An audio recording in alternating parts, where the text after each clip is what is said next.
Well, last year was the first year that we kind of reinstated the creative writing program. So along with that, we wanted to give kids an after-school program to go to.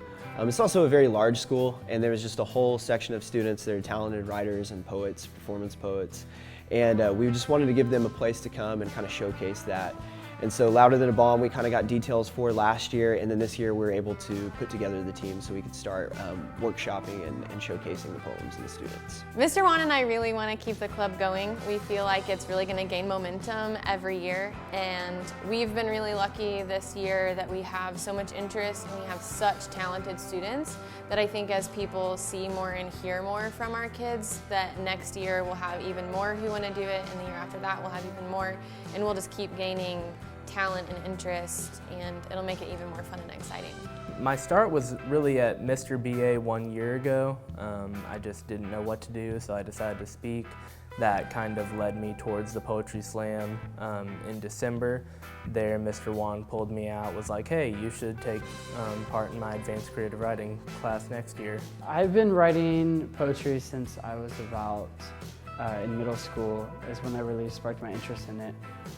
I've always just felt like I could just write whatever I feel, and that's something I just really took to heart. We're feeling very successful so far. We just started the club this year, the Louder Than a Bomb portion of Creative Writing Club, and already we've had 20 kids commit to an extra kind of time commitment. They're practicing their poems, they're workshopping. They stay another hour later than regular Creative Writing Club, workshopping those things and getting ready. And so as far as excitement and enthusiasm from the students has been really good. And then also our turnout for events has gone really well. We were expecting about 50 people to our first after hours poetry event, and we had over 125 students show up for that.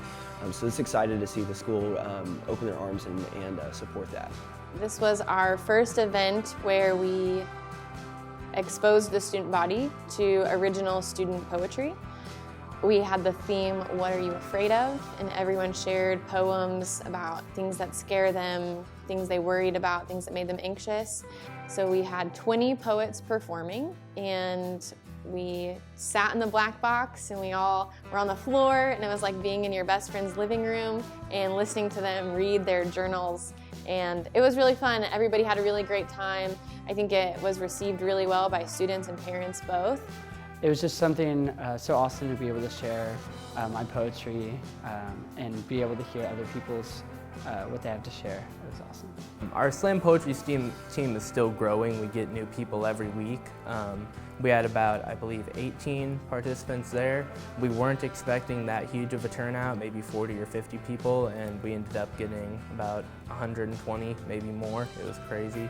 But everyone seemed to love it. We can't wait to do it again. Everyone has feelings, and we all have those moments where even if you don't write things down in a journal or in a diary, maybe you use your social media that way and you get out some of your feels on Twitter, or you vent to your friends, and poetry is a good way to do that and not only express yourself, but also to have fun and meet people who are feeling the same things that you're feeling. And it's really validating to know that you're not alone. And I think taking students to that place of vulnerability, like I'm feeling this way about my parents, or I just had a really rough breakup and it sucks, and you can relate to that. That's really powerful because it shows our kids that not only are we all sort of the same, no matter what we're going through, but that we all go through the same things.